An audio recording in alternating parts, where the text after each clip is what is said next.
How long does it take to make a book? A long time. That's the quick answer.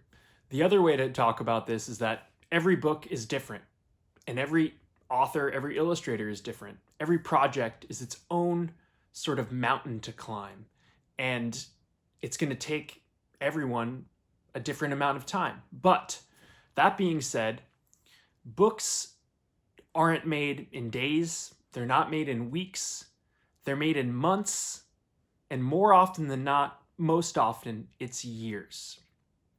And that's because making books is just hard. It's something that never gets easy. The more you do it, the better you get at it. Certain aspects of the process might get easier, but it never, ever, ever gets easy. To go back to what I just said about mountain climbing, it's a metaphor I often use. You know that mountain climbing is something that never gets easy. Even if you're the best mountain climber in the world, just because you climb Mount Everest once doesn't mean you can sprint up it a second time and it's going to be easy. It's still going to be tough to do. That's what bookmaking is. Getting something out of your head onto paper is just tough. It never happens on the first try. It never happens on the second try.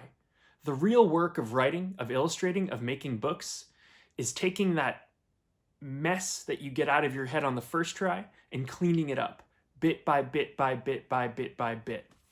I would say 90% of what I do is revise, maybe even 95%. And that goes for the writing and the drawing.